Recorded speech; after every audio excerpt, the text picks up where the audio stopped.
Yo soy Nina, y hoy voy a contar la historia de Elena Cernadas, una mujer que creyó que podía controlar su propio hogar, hasta que descubrió que lo había entregado sin saberlo a quienes nunca debieron entrar. El olor a café recién hecho llenaba la oficina de Elena aquella mañana de marzo, cuando el hombre entró sin avisar, con una sonrisa demasiado amplia y un sobre Manila en la mano. «Buenos días, señora Cernadas». Elena levantó la vista de su computadora. Llevaba el cabello recogido en una cola baja, lentes de lectura colgando del cuello de su blusa beige, y una expresión que cualquiera que la conociera sabía descifrar. «No me hagas perder el tiempo». «Señorita Cernadas», corrigió, sin apartar las manos del teclado. «¿En qué puedo ayudarle?» El hombre, alto, de unos 38 años, con traje gris mal planchado y una corbata azul que no combinaba con nada, se sentó frente a ella sin que lo invitaran. Norberto Salinas, agente inmobiliario. «Vengo por la evaluación del edificio de la calle Bolívar».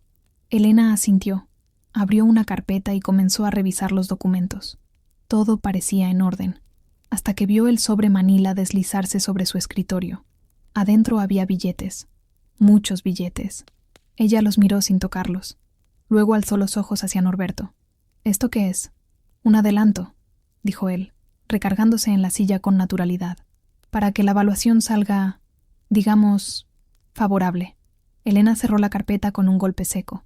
«Señor Salinas, le voy a pedir que tome su dinero y se vaya de mi oficina. Ahora». Norberto parpadeó, sorprendido.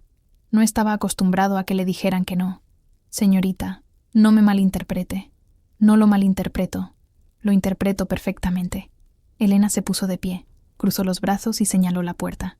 «Salga, por favor». Norberto tomó el sobre, se levantó despacio y antes de irse, sonrió con algo parecido a la admiración. «Es usted la primera persona honesta que conozco en este negocio».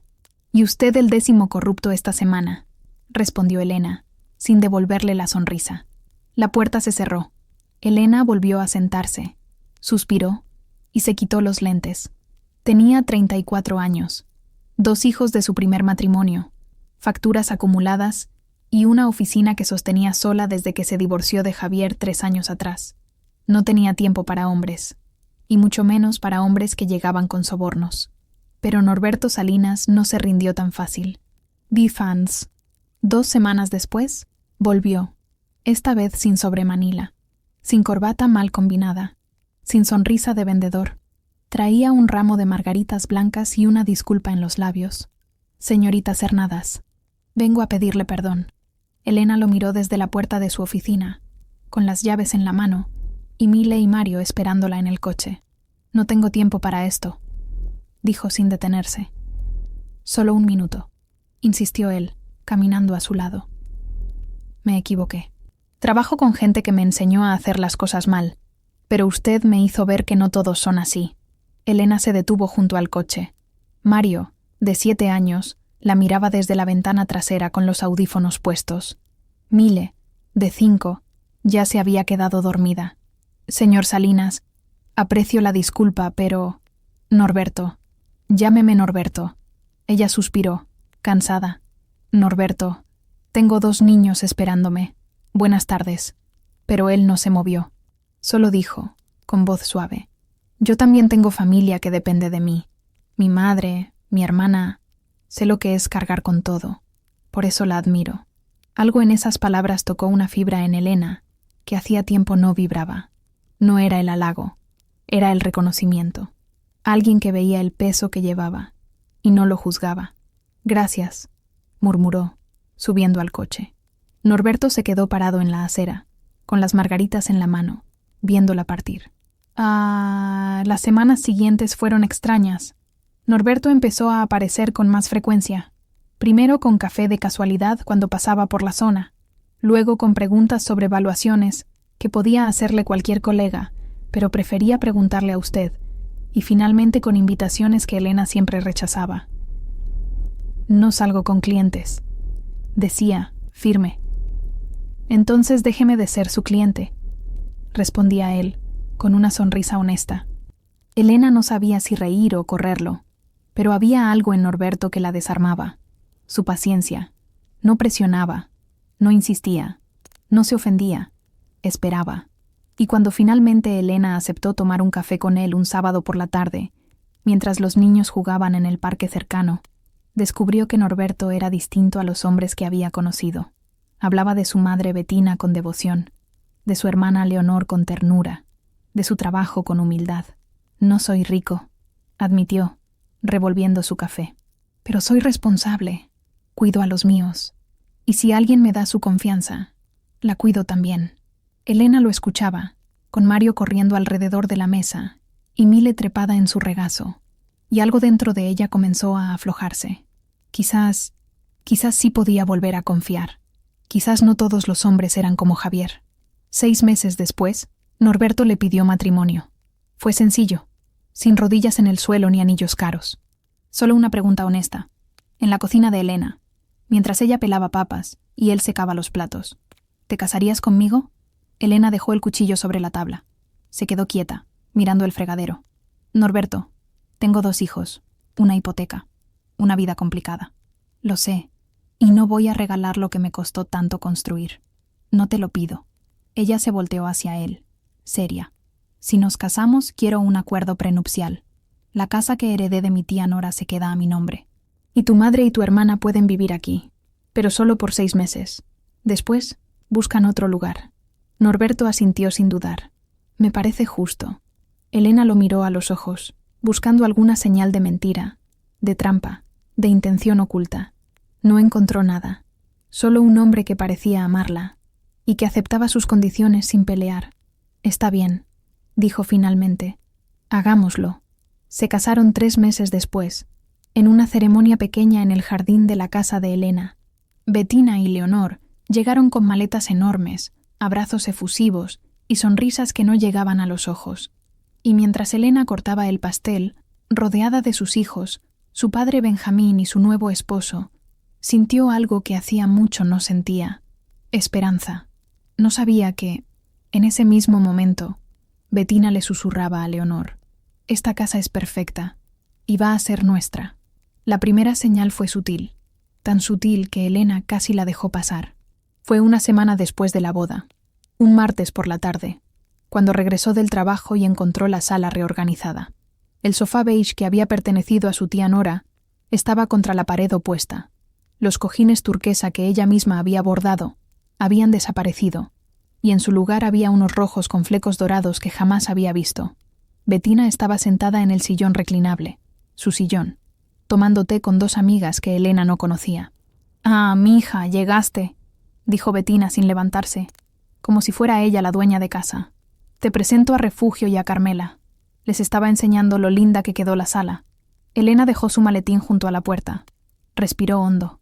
«Bettina, ¿quién movió los muebles?» «Ay, es que ese sofá tapaba la ventana. Así entra más luz. ¿No crees? Me hubiera gustado que me preguntaras primero». Bettina rió, como si Elena hubiera dicho algo gracioso. «Ay, mija, no seas tan seria. Somos familia ahora». Las amigas sonrieron con incomodidad. Elena apretó la mandíbula y subió las escaleras sin decir más. Norberto estaba en la habitación, cambiándose de ropa. «¿Viste lo de abajo?», preguntó Elena, cerrando la puerta tras ella. «Sí, mi mamá quiso ayudar. No pedí su ayuda». Norberto se abotonó la camisa, evitando su mirada. «Elena, son solo muebles. Es mi casa, nuestra casa», corrigió él con suavidad.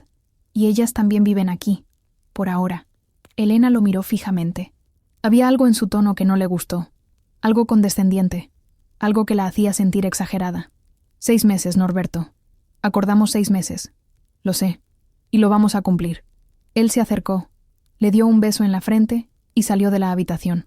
Elena se quedó sola, mirando por la ventana, con un nudo en el estómago que no sabía cómo nombrar. Las semanas siguientes fueron un desfile lento de invasiones. Bettina empezó a cocinar sin preguntar, llenando la cocina con olores a frituras que Elena detestaba. Leonor ocupó el estudio, el pequeño cuarto que Elena usaba para trabajar desde casa, y lo convirtió en su dormitorio improvisado, colgando pósters de actores y dejando ropa tirada por todos lados. Un viernes por la noche, Elena llegó y encontró la casa llena de gente, música a todo volumen, botellas de cerveza sobre la mesa del comedor, desconocidos en su jardín. Bettina bailaba en la sala con un vaso en la mano. «Mija, ven, únete. Es el cumpleaños de tu cuñada». Elena buscó a Norberto con la mirada. Él estaba en la cocina, sirviendo botanas, como si todo fuera normal. «Norberto, ¿qué es esto?» «Una fiesta pequeña. Leonor cumplió 26. ¿Y nadie me avisó?» «Te iba a decir, pero llegas siempre tan cansada». Elena sintió que algo dentro de ella se quebraba. «Esta es mi casa.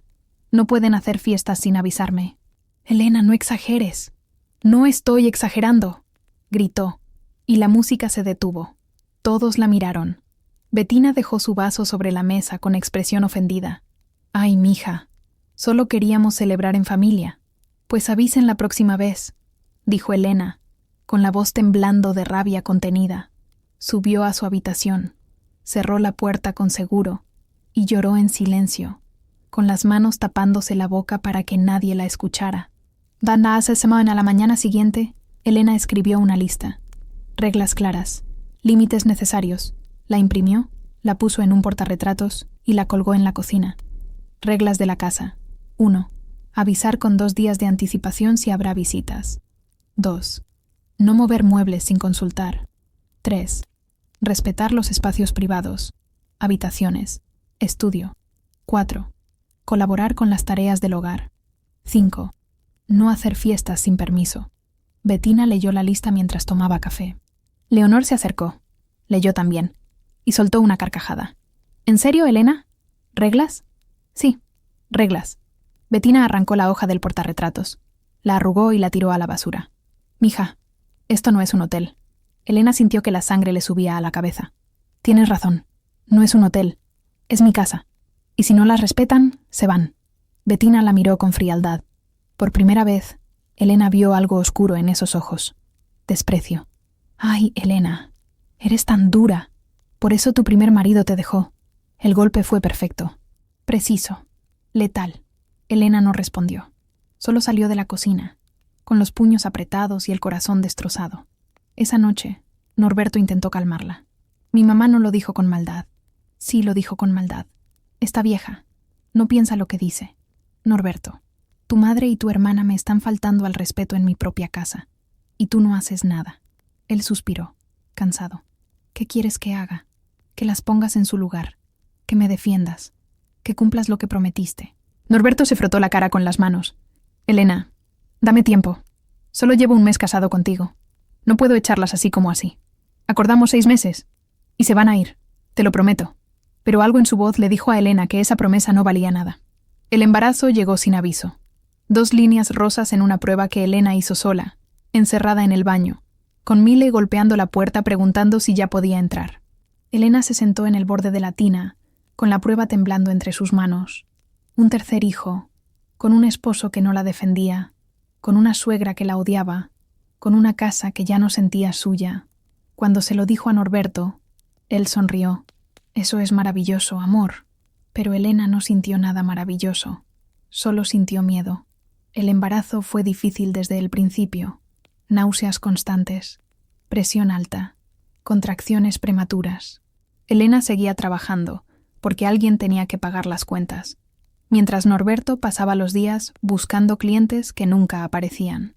Bettina y Leonor no ayudaban, no limpiaban, no cocinaban para los niños, solo ocupaban espacio.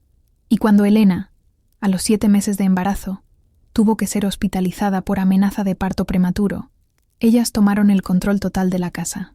Desde la cama del hospital, con suero en el brazo y el corazón en un puño, Elena recibió una llamada de Mile. «Mami, ¿cuándo vuelves?» «Pronto, mi amor». «¿Cómo están?» «Bien, pero hay un señor en tu oficina». Elena sintió que el aire se le escapaba. «¿Qué señor?» «No sé. Dice que es el novio de tía Leonor. Se llama Carlos. Y duerme en tu escritorio». Elena cerró los ojos y supo, con claridad brutal, que había perdido el control de su propia vida. Elena regresó del hospital un jueves por la tarde, con Germán en brazos. Su bebé tenía apenas 5 días de nacido. Pesaba 2,8 kilos. Lloraba cada 2 horas y dormía con la respiración entrecortada que hacía que Elena no cerrara los ojos en toda la noche. Pero nada de eso importó cuando abrió la puerta de su casa, porque lo que vio no era su hogar, era otra cosa. Las cortinas color marfil que había elegido con su tía Nora habían sido reemplazadas por unas de terciopelo rojo oscuro, pesadas, que hacían que la sala pareciera un teatro viejo. En la pared donde solía estar la fotografía de sus hijos, colgaba ahora un cuadro enorme de la Virgen de Guadalupe con marco dorado, y junto a la ventana había una mesita nueva con veladoras encendidas y flores marchitas. Elena se quedó paralizada en la entrada, con Germán dormido contra su pecho. ¿Qué es esto? Bettina salió de la cocina secándose las manos en un delantal que Elena nunca había visto. «Ay, mija, qué bueno que llegaste. ¿Cómo está mi nietecito?» Elena no respondió. Caminó despacio hacia el pasillo, con el corazón golpeándole las costillas. La puerta de su estudio estaba cerrada. Tocó. Nadie respondió. Giró la perilla, y lo que vio le arrancó el aire de los pulmones. Su escritorio de madera, el que había heredado de su abuelo, estaba arrinconado contra la pared, cubierto de ropa sucia. La silla giratoria había sido reemplazada por un futón destartalado. En el suelo había cajas de pizza vacías, latas de cerveza, zapatos tirados. Y en la cama improvisada, recostado con los brazos detrás de la cabeza, estaba un hombre que Elena no conocía. Tendría unos 30 años, tatuajes en los brazos, camiseta sin mangas, mirándola sin vergüenza. «¿Quién eres tú?», preguntó Elena, con la voz quebrada. El hombre se incorporó sonriendo. «Carlos, novio de Leonor. ¿Y qué haces en mi oficina?» «Ah, Leonor me dijo que podía quedarme un tiempo. Estoy entre casa y casa, ¿sabes?» Elena sintió que las piernas le temblaban. «Fuera. Ahora». Carlos se rió. «Tranquila, güera. No te alteres. No le hace bien al bebé». Elena salió del cuarto. Cerró la puerta con furia y bajó las escaleras como pudo, con Germán llorando ahora por el movimiento brusco. Norberto estaba en la sala, viendo la televisión. «Norberto, hay un hombre en mi oficina». Él no apartó la vista de la pantalla. «Ah, sí. Carlos. Es el novio de Leonor. ¿Y nadie me preguntó si podía vivir aquí?» «Elena, estabas en el hospital. No queríamos molestarte». Elena lo miró como si fuera un desconocido. «Molestarte. Molestarte era decirme que metieron a un extraño a dormir en mi escritorio mientras yo estaba dando a luz». Norberto suspiró, apagó el televisor y se puso de pie. «Es temporal. Solo hasta que consiga trabajo». «¿Temporal? Como tu madre y tu hermana, que llevan ya 8 meses aquí?» «Elena, por favor. Dijiste 6 meses. 6 meses y se iban, y ahora son 8 y traen novios a vivir». Germán lloraba a todo pulmón. Mario y Mile bajaron corriendo las escaleras, asustados. «Mami, ¿por qué gritas?», preguntó Mile, con los ojos llenos de lágrimas. Elena intentó calmarse. Le pasó el bebé a Norberto, abrazó a sus hijos y los llevó a la cocina. Pero cuando volvió a la sala, Bettina ya estaba ahí, con los brazos cruzados y una sonrisa fría. «Ay, Elena, qué escándalo por nada». «¿Por nada? ¿Cambiar mi casa? ¿Meter a un desconocido? ¿Romper nuestro acuerdo es nada? Mija, esta también es la casa de mi hijo. ¿Y si él dice que Carlos puede quedarse?» «¡Yo soy la dueña!», gritó Elena, con una furia que nunca había sentido.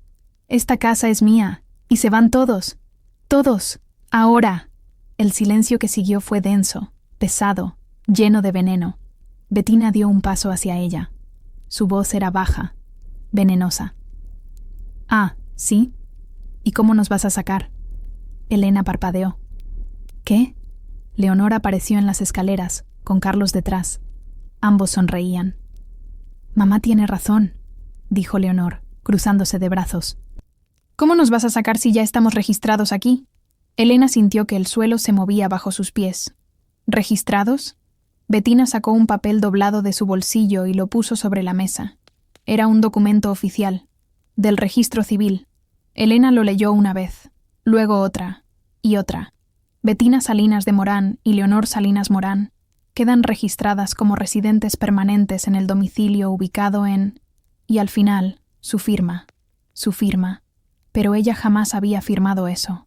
«Esto es falso», susurró Elena con la voz rota. «Yo no firmé esto». Norberto no la miraba. Tenía la cabeza agachada, como un niño castigado. «Norberto». Elena lo miró, buscando sus ojos. «Norberto, Dime que tú no hiciste esto. Él no respondió, y ese silencio fue peor que cualquier confesión. La pelea estalló esa misma noche. Elena esperó a que los niños se durmieran, encerró a Germán en su Moisés y enfrentó a Norberto en la habitación. Falsificaste mi firma. Elena, falsificaste mi firma para registrar a tu madre y a tu hermana en mi casa. Necesitaban un lugar seguro, gritó él, perdiendo por fin la compostura. No tenían dónde ir. Ese no era tu derecho. Esta casa es mía. Es mía también. Soy tu esposo. Firmamos un acuerdo prenupcial. Esta casa sigue siendo mía. Norberto se acercó a ella, con los puños apretados. Ese maldito acuerdo me hace sentir como un extraño en mi propia casa. ¿Por qué lo eres? Porque no aportas nada. Porque llevo meses sosteniendo a todos mientras tú finges buscar trabajo. Norberto la empujó. No fue fuerte, pero fue suficiente. Elena chocó contra el marco de la puerta. El dolor en su espalda fue agudo, inmediato. Germán empezó a llorar.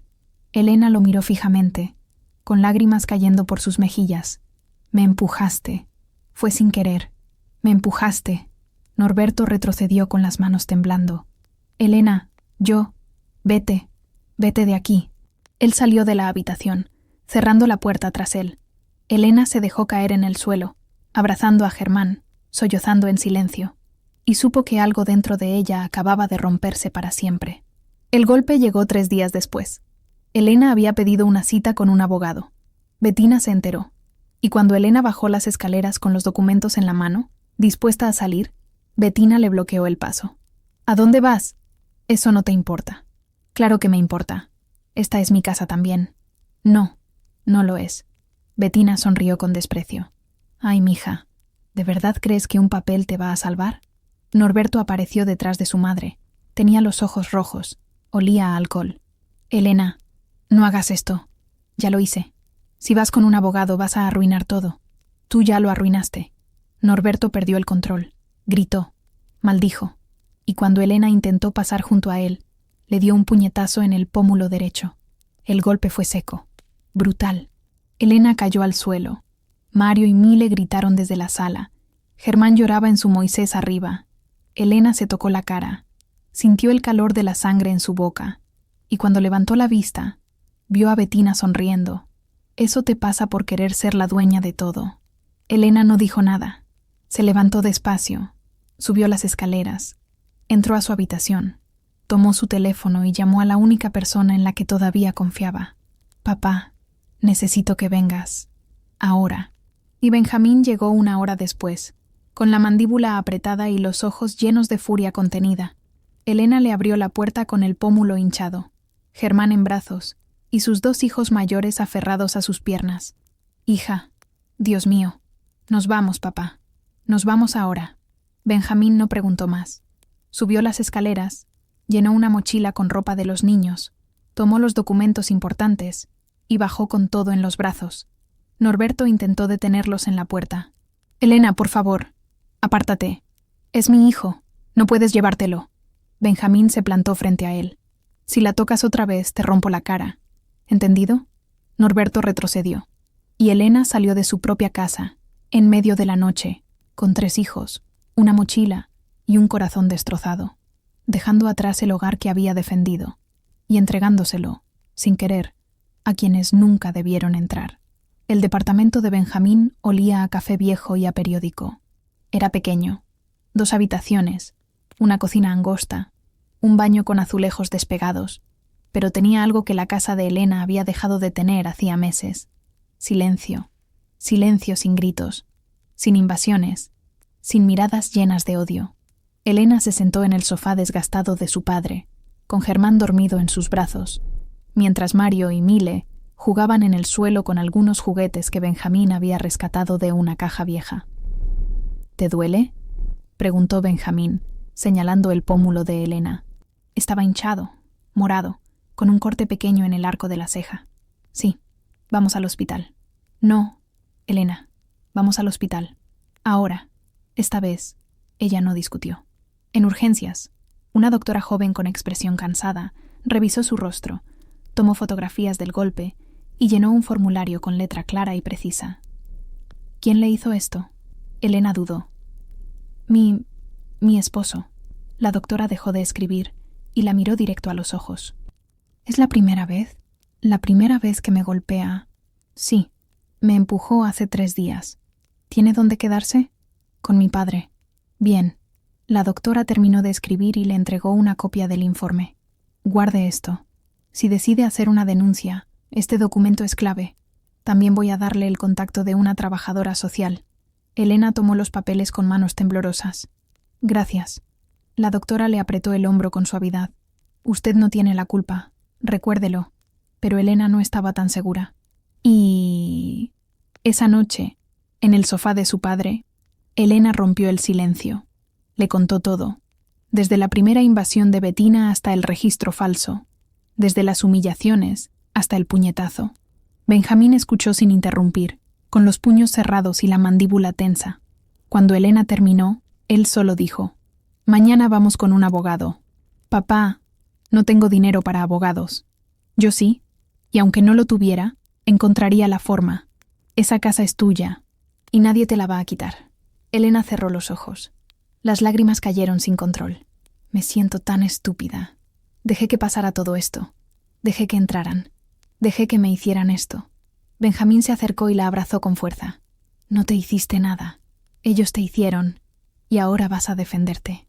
2 días después, Elena estaba sentada frente a Maite Durán, una abogada de 50 años, cabello corto, traje gris y mirada afilada. Maite leyó los documentos en silencio. El acuerdo prenupcial, el registro falso, el informe médico, las fotografías del golpe. Cuando terminó, cerró la carpeta y miró a Elena. «Tienes un caso sólido. Violencia doméstica, fraude, usurpación de hogar conyugal. Pero no va a ser rápido ni fácil. No me importa. Solo quiero recuperar mi casa». Maite asintió. «Bien. Vamos a empezar con una denuncia penal por agresión. Eso te da una orden de restricción temporal contra tu esposo. Luego vamos por el divorcio, con demanda de desalojo y anulación del registro fraudulento. ¿Cuánto tiempo va a tomar?» «Entre 6 meses y 1 año. Tal vez más». Elena sintió que el pecho se le apretaba. «1 año. Sí.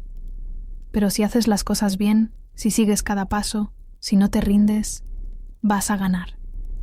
Elena levantó la vista, con los ojos brillando. «¿Lo promete?» Maite sonrió por primera vez. «No prometo, pero lucho. Y rara vez pierdo». Y Anna, que la denuncia fue presentada el lunes siguiente. Elena llegó a la fiscalía con Benjamín a su lado, el informe médico en mano y el corazón latiendo tan fuerte que sentía que iba a reventarle en el pecho. La agente del Ministerio Público la escuchó con atención, revisó las fotos, leyó el informe y llenó el acta correspondiente. «Vamos a girar una orden de restricción temporal contra Norberto Salinas. Él no puede acercarse a usted ni a sus hijos a menos de 100 metros. Si lo hace, será detenido». «¿Y la casa?» «Eso se resuelve en el juzgado familiar. Pero con esta denuncia tienes una base fuerte». Elena firmó los papeles con mano temblorosa y sintió, por primera vez en meses, algo parecido al control. La respuesta de Norberto no se hizo esperar. Una semana después, Elena recibió una citación judicial. Norberto contrademandaba. Pedía la anulación del acuerdo prenupcial, alegando que había sido firmado bajo coacción. Pedía la mitad de la casa.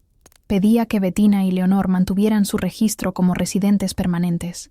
Elena leyó el documento en la oficina de Maite, con las manos temblando. «Está mintiendo. Él firmó voluntariamente. Yo no lo obligué a nada. Lo sé. Pero él va a intentar pintar otra historia. Va a decir que eras controladora, que lo humillabas, que lo hacías sentir menos. Es el manual básico del agresor. Invertir los papeles. ¿Y cómo lo detenemos?». Maite sonrió. «Con pruebas, con testigos, con paciencia». Mientras tanto, dentro de la casa, Bettina celebraba. Hacía reuniones con sus amigas en la sala que ya consideraba suya. Presumía que Elena había huido asustada y que, según su abogado, era solo cuestión de tiempo antes de que la casa quedara legalmente a nombre de Norberto. «Y cuando eso pase», decía, con una copa de vino en la mano. Esa tonta no va a poder hacer nada. Leonor reía, abrazada a Carlos. Nunca debió casarse con mi hermano si no estaba dispuesta a compartir. Bettina alzó su copa. Brindo por las mujeres que no saben cuál es su lugar. Y todas rieron. Pero lo que ellas no sabían era que Elena ya no estaba huyendo. Estaba construyendo un caso, pieza por pieza. Cada noche, después de acostar a los niños, Elena trabajaba con Maite revisando documentos, recolectando pruebas, contactando testigos. Recuperó los correos electrónicos donde Norberto admitía no tener ingresos. Consiguió el testimonio de la notaria que había firmado el acuerdo prenupcial, confirmando que Norberto lo había firmado sin presión. Contrató a un perito en grafología que comparó la firma del registro falso con las firmas reales de Elena. Resultado: falsificación evidente. Instaló cámaras escondidas en la casa, gracias a un vecino que seguía teniendo llaves, y grabó a Bettina presumiendo que la casa ya era suya. Grabó a Leonor diciendo que Elena nunca iba a recuperar nada. Grabó a Carlos viviendo allí sin permiso, sin contrato, sin derecho. Elena no gritaba, no hacía escándalo, no buscaba venganza emocional. Armaba un expediente sólido como cemento. Y cada noche, antes de dormir, miraba a sus 3 hijos durmiendo en el cuarto prestado de su padre y se repetía en voz baja: voy a recuperar lo que es mío, no por rabia, no por orgullo, por dignidad. Pasaron 3 meses. 3 meses de audiencias, de papeleo, de noches sin dormir. 3 meses de Norberto enviando mensajes suplicantes que Elena no respondía. 3 meses de Bettina celebrando una victoria que aún no tenía. Y entonces, una mañana de junio, Maite llamó a Elena. Tenemos fecha de audiencia. Es en 2 semanas. Y Elena, creo que vamos a ganar. Elena cerró los ojos, respiró hondo y sintió algo que no había sentido en mucho tiempo: esperanza. El día llegó un viernes por la mañana. Elena se despertó antes del amanecer, con el estómago revuelto y las manos frías. Se duchó en silencio, se vistió con un traje azul marino que no usaba desde hacía meses y se miró al espejo del baño de su padre. El moretón en su pómulo ya había desaparecido, pero la cicatriz en su alma seguía ahí, invisible, profunda. ¿Lista?, preguntó Benjamín desde la puerta. Elena asintió. Lista. No iban solos. En el coche los esperaban Maite, con su maletín lleno de pruebas, y Javier, el primer esposo de Elena, padre de Mario y Mile. Javier había sido un mal marido, irresponsable, ausente, pero cuando Elena lo llamó para pedirle que testificara, él no dudó. Siempre fuiste mejor de lo que yo merecía, le dijo, y si puedo ayudarte ahora, lo voy a hacer.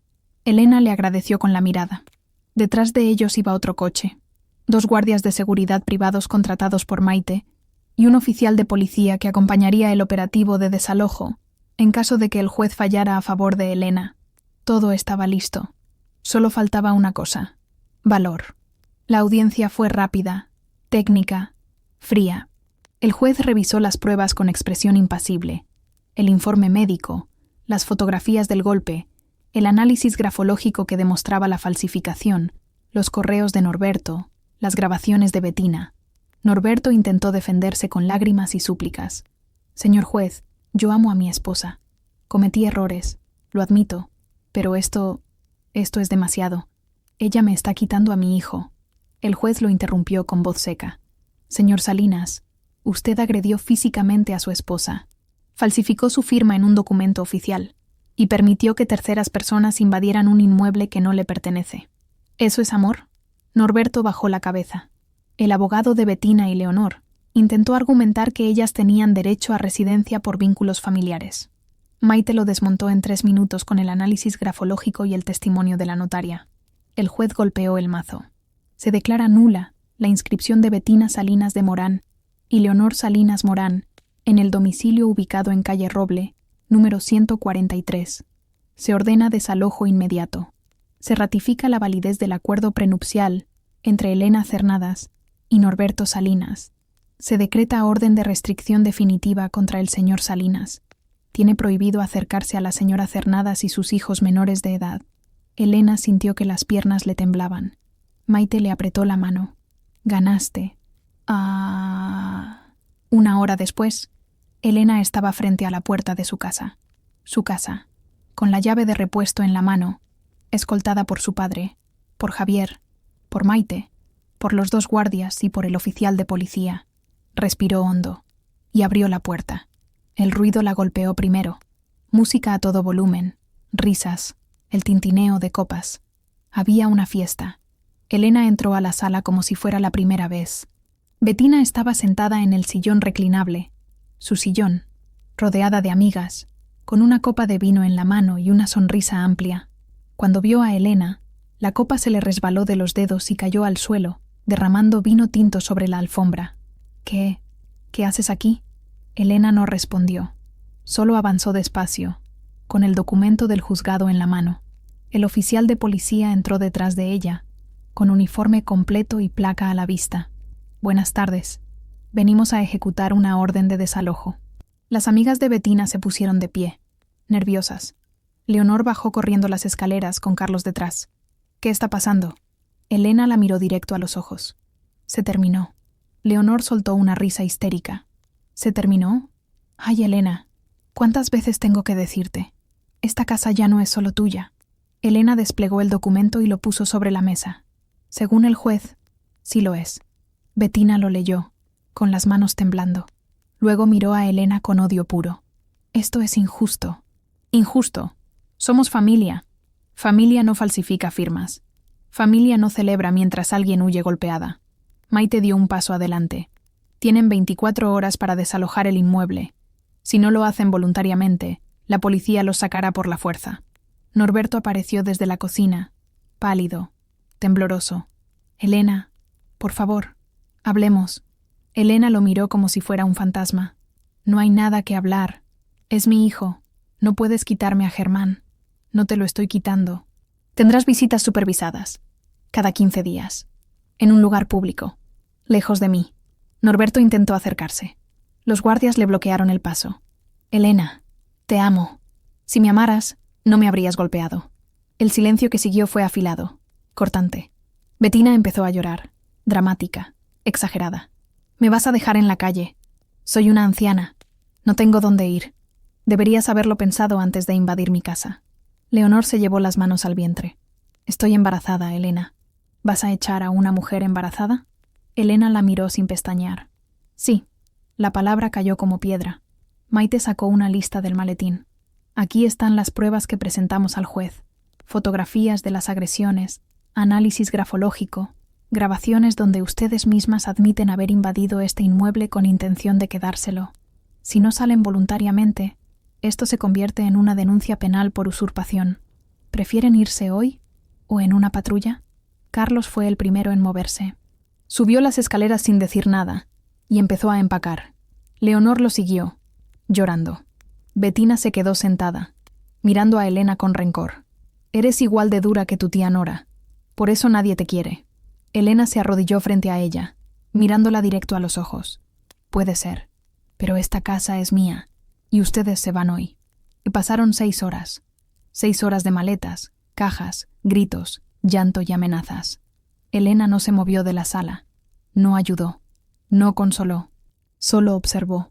Benjamín y Javier supervisaron que no se llevaran nada que no fuera suyo. Maite revisó cada caja. Los guardias permanecieron en la puerta. Cuando Bettina salió, cargando su última maleta, se detuvo frente a Elena. «Algún día vas a entender lo que nos hiciste». Elena respondió con voz calmada. «Algún día vas a entender lo que me hicieron».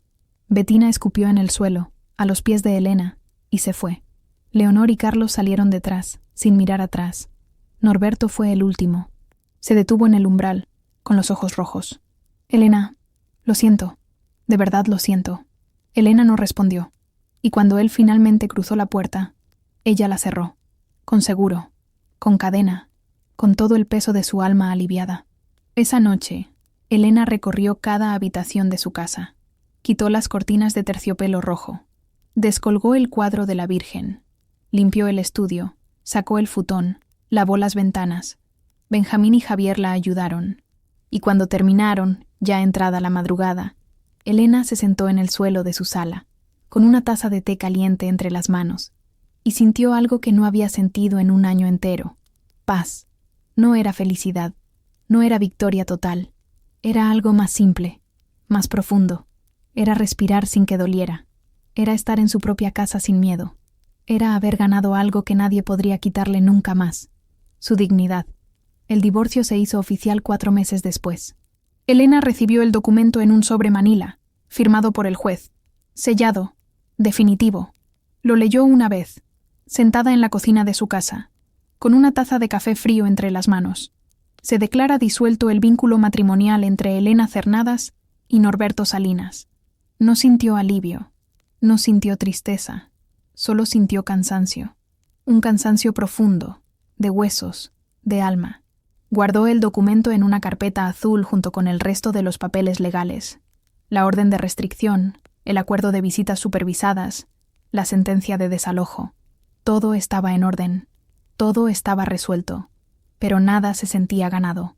La casa estaba limpia, vacía, silenciosa. Elena había cambiado las cerraduras el mismo día del desalojo. Instaló cámaras en la entrada, en el patio, en el garaje.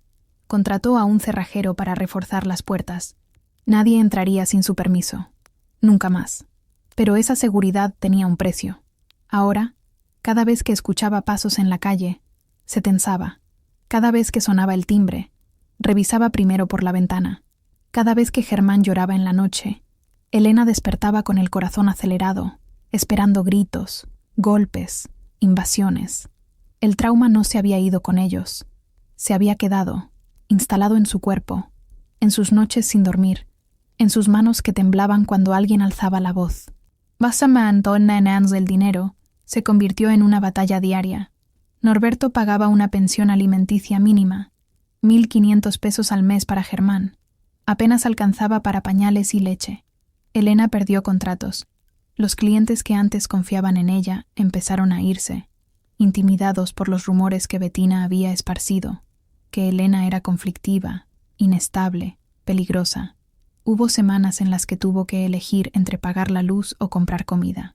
Semanas en las que Mario y Mile comían tortillas con frijoles mientras ella fingía no tener hambre. Semanas en las que se quedaba despierta hasta las 3 de la madrugada, buscando trabajo en Internet, enviando currículums, rogando por una oportunidad, hasta que Maite la llamó. «Elena, necesito una evaluadora de confianza para mi despacho. ¿Te interesa?» Elena cerró los ojos, con el teléfono apretado contra su oreja.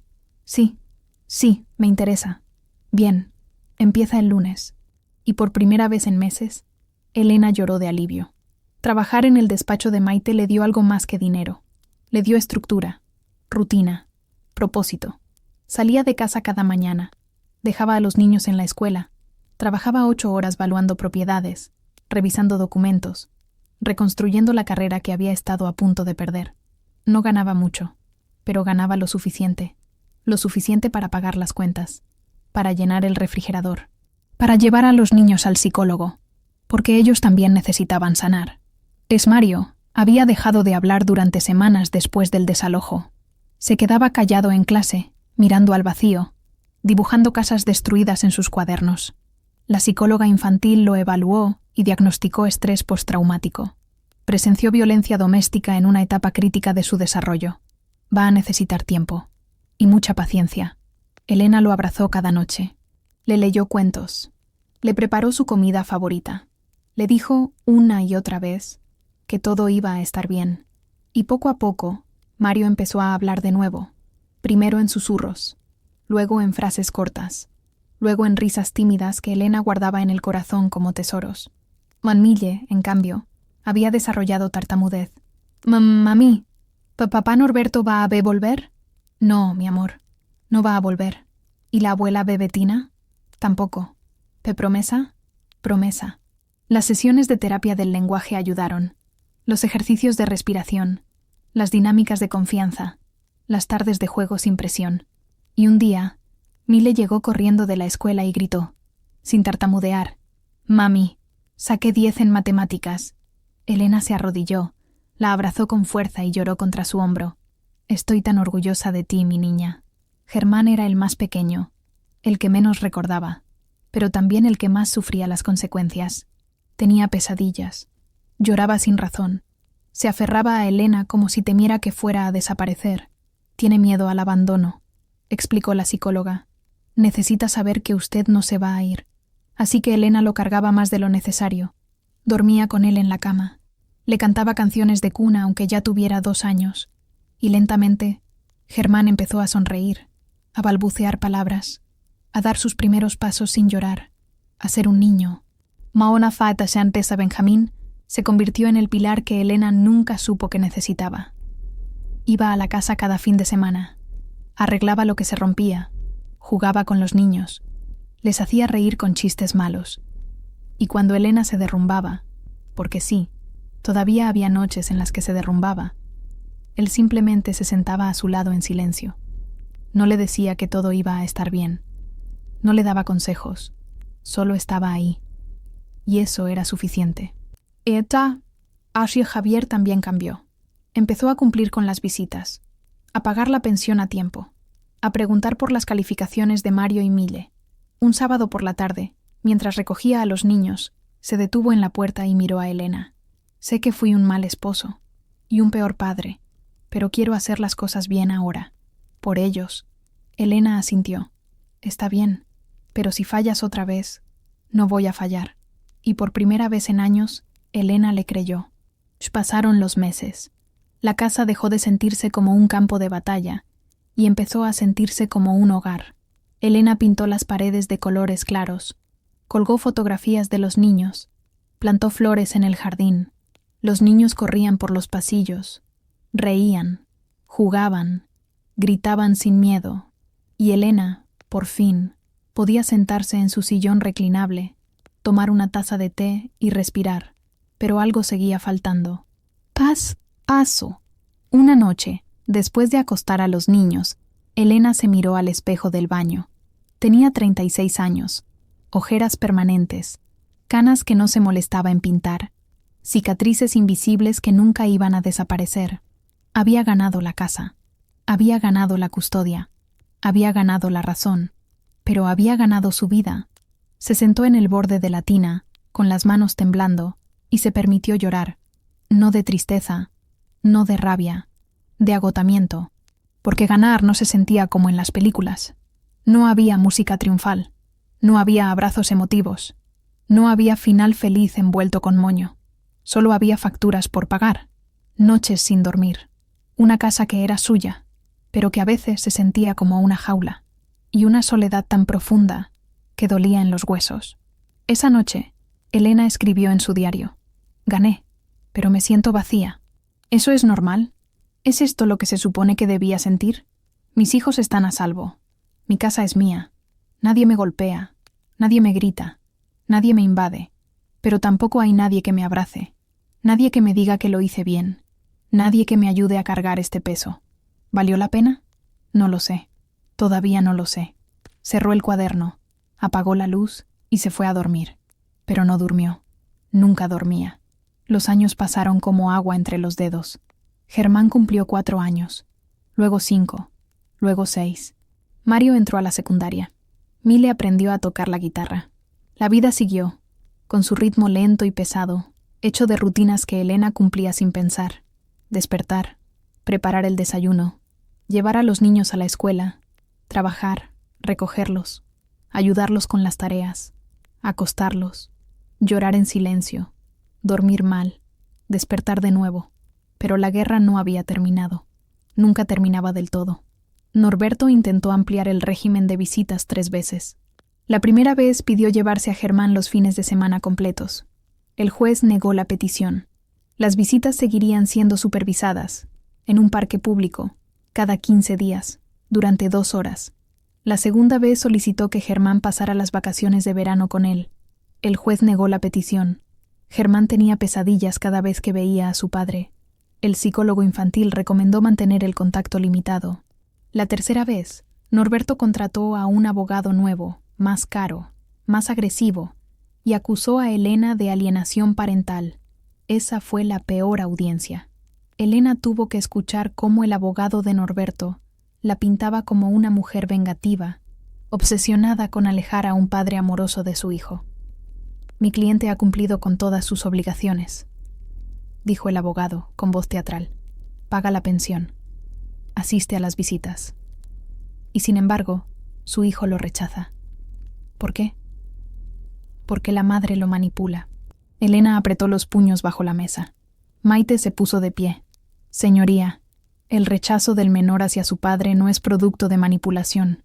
Es producto de trauma. Trauma causado por presenciar violencia doméstica a los pocos meses de nacido. Tenemos informes psicológicos que lo respaldan. El juez revisó los documentos en silencio. Luego miró a Norberto. Señor Salinas, las visitas supervisadas se mantendrán hasta que el menor muestre disposición voluntaria para ampliarlas.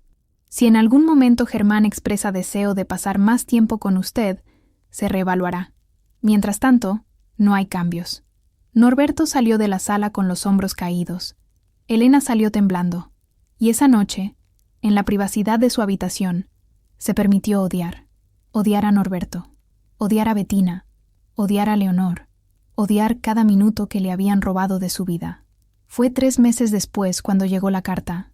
Un sobre blanco, letra temblorosa, sin remitente. Elena la abrió con desconfianza. Querida Elena, sé que no tengo derecho a pedirte nada. Sé que te hice daño, que te fallé, que te traicioné, pero estoy enferma, muy enferma. Los doctores dicen que me quedan pocos meses. Y antes de irme necesito ver a mi nieto. Solo una vez, solo para despedirme. Te lo ruego. Por lo que más quieras, déjame ver a Germán. Bettina. Elena leyó la carta 2 veces. Luego la dejó sobre la mesa y se quedó mirándola, con el corazón dividido entre la rabia y la culpa. Llamó a Maite esa misma tarde. ¿Qué hago? Legalmente no tienes obligación de permitir contacto con ella. La orden de restricción no la incluye, pero tampoco estás obligada a facilitar una visita. ¿Y moralmente? Maite suspiró. Eso solo tú puedes decidirlo. Elena colgó y se quedó sentada en el sofá, con la carta en las manos. Pensó en Bettina celebrando su huida. Pensó en las humillaciones. Pensó en el registro falso. Pensó en la sonrisa fría con la que la había visto sangrar. Pero también pensó en Germán, en el niño que algún día crecería y le preguntaría: ¿por qué nunca conocí a mi abuela? Aceptó. Un encuentro. En el parque. Con Benjamín presente. Sin Norberto. Sin Leonor. Solo Bettina y Germán. El día llegó con un cielo gris y viento frío. Elena llegó al parque con Germán de la mano. El niño tenía 6 años. Cabello oscuro. Ojos grandes y curiosos. Mami, ¿quién es la señora? Es alguien que quiere conocerte. Bettina estaba sentada en una banca, envuelta en un chal oscuro, con el rostro demacrado, los ojos hundidos, las manos temblorosas. Se veía anciana, frágil, rota. Elena se detuvo a unos pasos de distancia. Bettina levantó la vista y sus ojos se llenaron de lágrimas. Germán, mi niño. El niño se escondió detrás de las piernas de Elena. No la conozco, mami. Bettina intentó sonreír, pero la sonrisa se le deshizo en llanto. Lo sé, mi amor, lo sé, pero yo te cargué cuando eras bebé. Te canté canciones. Elena interrumpió con voz firme. Bettina, tienes 10 minutos. Bettina asintió, limpiándose las lágrimas con manos temblorosas. Intentó hablarle a Germán. Le preguntó por la escuela, por sus juguetes favoritos, por sus amigos. El niño respondía con monosílabos, mirando a su madre cada 2 segundos, buscando protección. Y cuando Bettina intentó acercarse para tocarlo, Germán retrocedió. No quiero. Bettina se derrumbó. Lloró con sollozos profundos, desgarradores, llenos de arrepentimiento tardío. Elena, por favor, perdóname por todo. Fui envidiosa, fui cruel. Quise quitarte lo que era tuyo. Quise destruirte. Y ahora estoy pagando. Elena la miró sin expresión. ¿Pagando? ¿Crees que estar enferma te hace inocente? No soy inocente. Pero necesito que me perdones. Necesito irme en paz. Elena se arrodilló frente a ella, mirándola directo a los ojos. No te guardo rencor, Bettina, pero tampoco puedo olvidar. No puedo olvidar cómo celebraste mi huida, cómo te reíste de mi dolor, cómo intentaste robarme mi casa. No puedo olvidar que tu hijo me golpeó y tú no dijiste nada. Así que no te perdono, pero tampoco te deseo mal. Solo quiero que te vayas. Y que nos dejes en paz. Bettina cerró los ojos llorando. Lo siento tanto. Elena se levantó, tomó la mano de Germán y se dio la vuelta. Adiós, Bettina. No miró atrás. Bettina murió 2 meses después. Norberto le envió un mensaje a Elena, pidiéndole que asistiera al funeral. Elena no respondió. Leonor la llamó, gritándole que era una desalmada, que su madre había muerto con el corazón roto por su culpa. Elena bloqueó el número. Y el día del funeral, mientras Norberto y Leonor lloraban junto a un ataúd, Elena estaba en casa, preparando la cena para sus hijos, sin remordimientos, porque no le debía luto a quien nunca le dio respeto. Pasaron los meses. Norberto rehizo su vida con otra mujer. Tuvo otro hijo. Las visitas con Germán se volvieron más esporádicas. Luego, casi inexistentes. Leonor se casó con Carlos. Se mudaron lejos. Nunca volvió a llamar.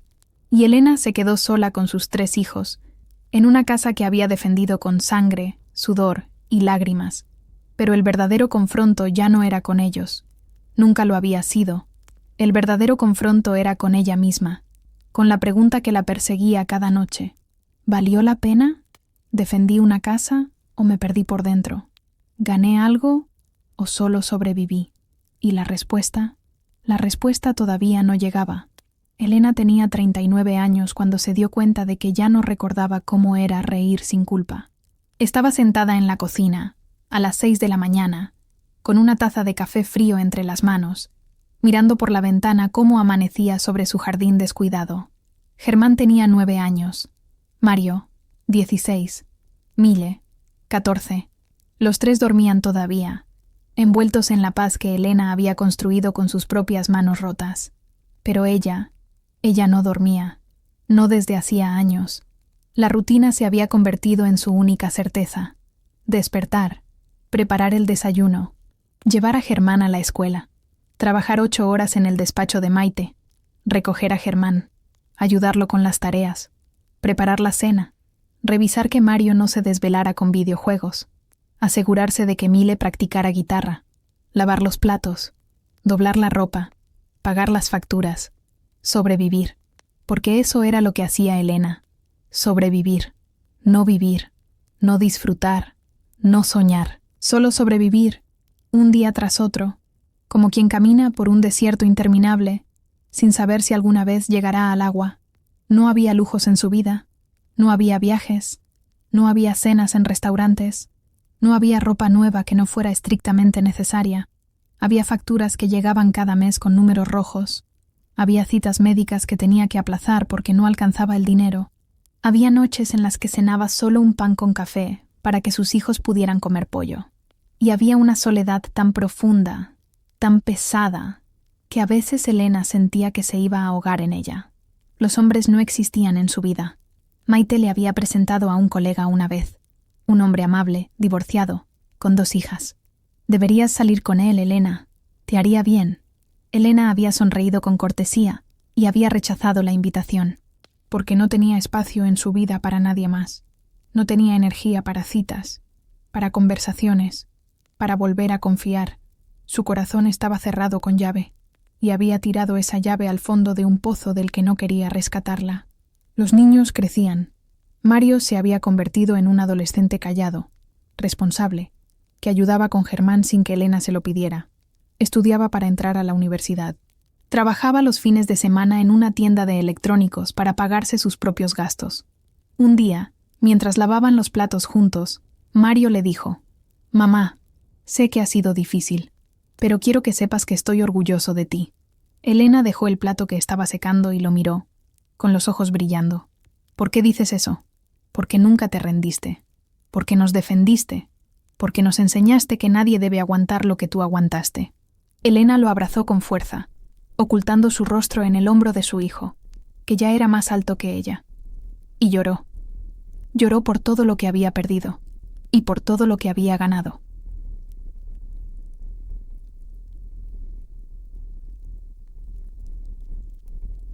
Mille se había convertido en una joven fuerte, de opiniones claras y voz firme.